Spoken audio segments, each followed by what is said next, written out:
one of the principal criticisms of public money, that, oh, it's a fixed money supply, the economy will grind to a halt and so on, won't be flexible, won't be dynamic. Nonsense, we can lend it as well as spend it. So in that case, we add on these two new money flows. The state lends it to, well, we don't want to lend it to any Tom, Dick or Harry perhaps. We want credit-worthy, what we might call principal borrowers.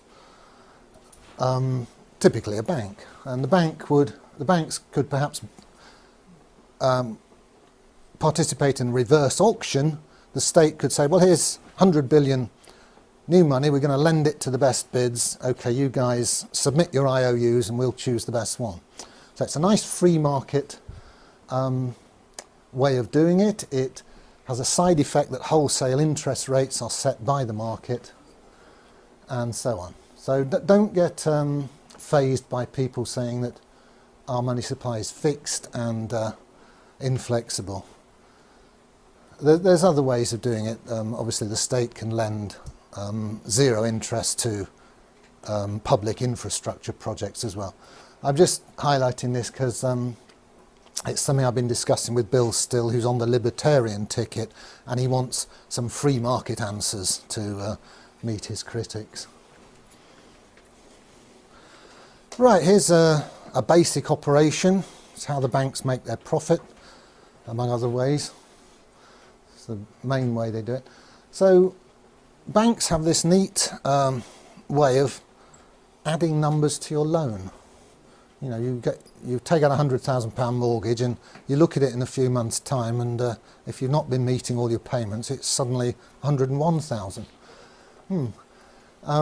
Conversely, all the people who are making deposits with the bank, they get some interest added to their accounts. Not much these days, and the difference between what's added to loans, what adds to the bank's assets, and what's added to the customers' deposits, which increases the bank's liabilities, that's called the spread and gives the bank a lot of its gross profit. It also, of course, charges fees and all sorts of other little niggly ways of getting money out of you. But basically the interest rate spread is their business model. The bank, as we've seen, have operating costs, same as everybody else, leaving a net profit. And this net profit is then distributed, some of it to the shareholders, some is retained, and banks, as they go on year after year retaining profits, that increases that shareholders' capital account on the balance sheet. The bank gets more valuable to its shareholders. So here's a schematic of what happens to a balance sheet when the customer pays interest to the bank. Here's the balance sheet before assets. Remember that's all the loans and so on. Liabilities, all the customer's deposits. Here's a customer with some money in the bank. Unfortunately, the bank now is demanding that money from him as interest, and he pays it. What happens to the balance sheet? Well, the assets stay the same, all the loans. That money didn't get added to his loan, it was actually paid by him. Where does it go? Well, schematically it ends up in the shareholders' capital account here, which grows by that amount. Other liabilities stay the same. Obviously it goes through, in formal real-world accounting, will go through the profit and loss account.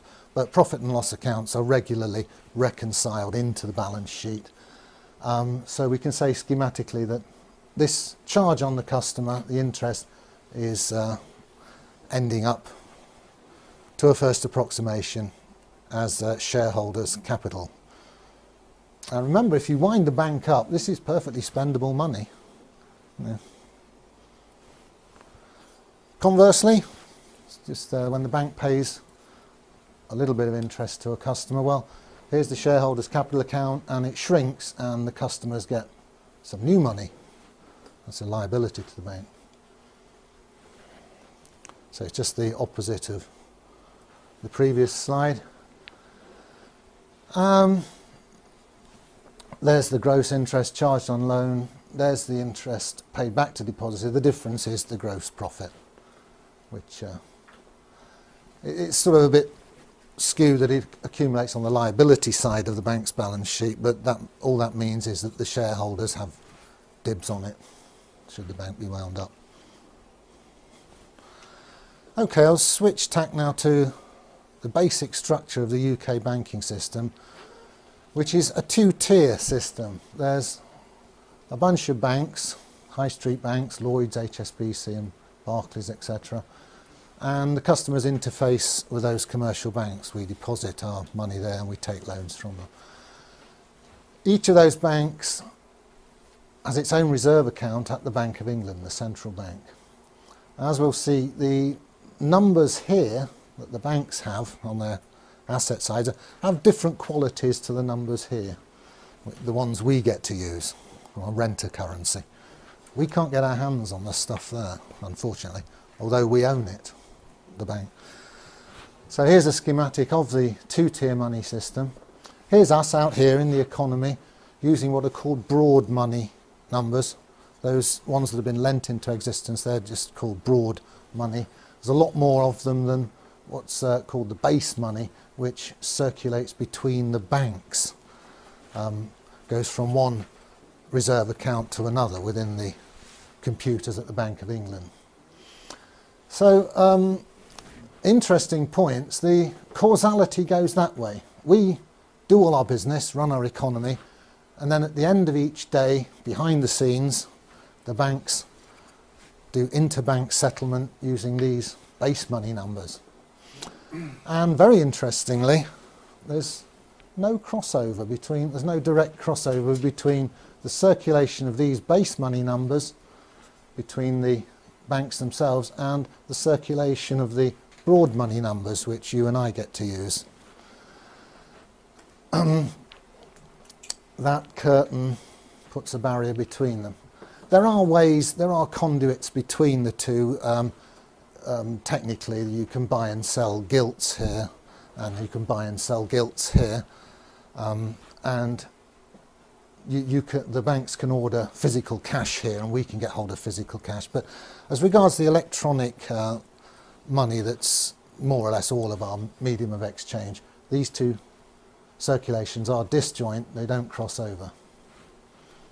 Mike Black is going to explain this more fully this afternoon, or later this morning, later anyway. So, here's the overall picture. There's the money numbers that we use. They come in and out of circulation as loans are taken out and repaid. Ambiguity, are they money or credit? Well, you can always have a good argument about that. To all intents and purposes, they're money. And they circulate with great complexity as we do our business.